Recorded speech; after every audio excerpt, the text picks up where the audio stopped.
Hello everyone, এটা ছিল একটা দাওয়াতের ব্লগ। আমার বাবার বাসায় আমাদের কিছু গেস্টের দাওয়াত ছিল। তখন বাজে রাত 12টা 35 মিনিট।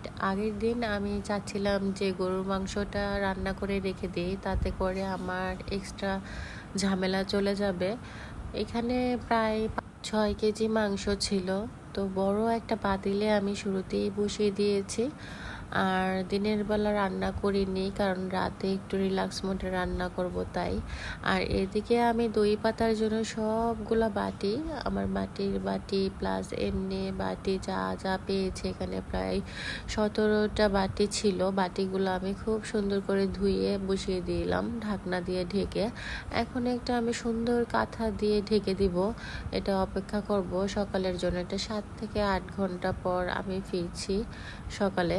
দেন ফেরার পরে আমি কাঁথাটা তুললাম, আর কাঁথাটা তুলে এতটাই অবাক হলাম, মানে দইগুলো এত ভালো করে বসেছে। আমি এদিক থেকে ওইদিকে নাড়ছিলাম, কিন্তু কোথাও কোনো পানি কোনো জমা ছিল না। সব গেস্ট যারা ছিল ওরা দই খেয়ে বলছিল দইটা অনেক বেশি মজা হয়েছে। সবগুলা দই অনেক ভালো করে বসেছিল।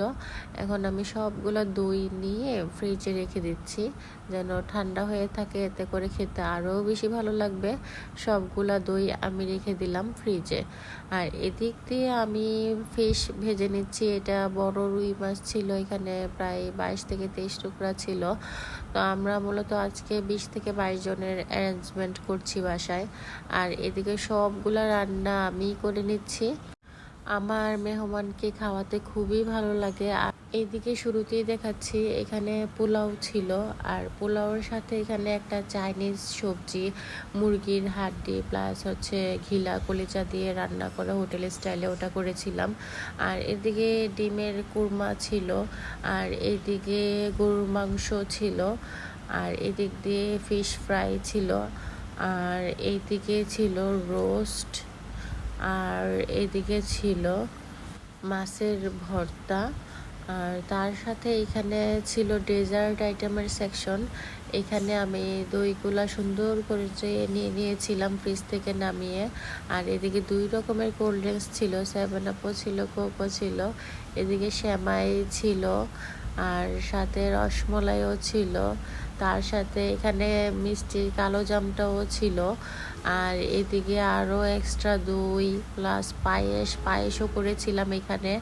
আজকে প্রায় 15টার মতন আইটেম আমি নিজে একাই করেছি। আমার মেহমানকে খাওয়াতে খুবই ভালো লাগে করে। আর এদিক দিয়ে আমার আম্মুকে রেস্ট দিয়ে দিলাম। ফাইনালি সবাই চলে আসছে। আমার ভাবি, আমার চাচাতো বোন, আমার ভাবির মা, মানে আমার মাউই মা যেটা বলে, আমার ভাবির নিজের একমাত্র ভাবির মা ছিল উনি। আর এদিক দিয়ে আমার সব ভাগ্নিরাও বসে গিয়েছে খেতে। সবারই একটু একটু করে ভিডিও নিচ্ছিলাম। আজকে আমাদের দাওয়াতে 2টা পার্টে দাওয়াত দিয়েছি, কারণ সবাইকে দুপুরেই খেতে বলেছিলাম, কিন্তু অনেকেরই দুপুরে সময় হচ্ছে না, তাই ওরা রাতে টাইম নিয়েছে।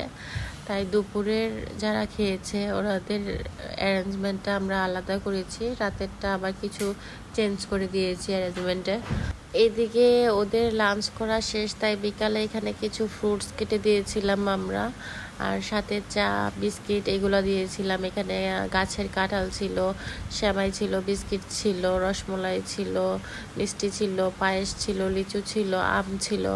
আর এদিক দিয়ে আমার বাচ্চারা খেলাধুলা করছে, আমার ছেলে মেয়ে, আমার ভাইয়ের মেয়ে, ওরা কার্টুন দেখছে। ফাইনালি সব কিছু খাওয়া দাওয়া শেষ করে আমার ভাবি, আমার বোন ওরা চলে যাচ্ছে। আর এদিক দিয়ে আম্মু গাছ থেকে অনেকগুলা কাঁঠাল পেরেছিল, ওখান থেকে কাঁঠাল ওদের দিয়ে দিচ্ছে। সো আজকের দাওয়াত ব্লগটা এই পর্যন্তই। So thanks for watching.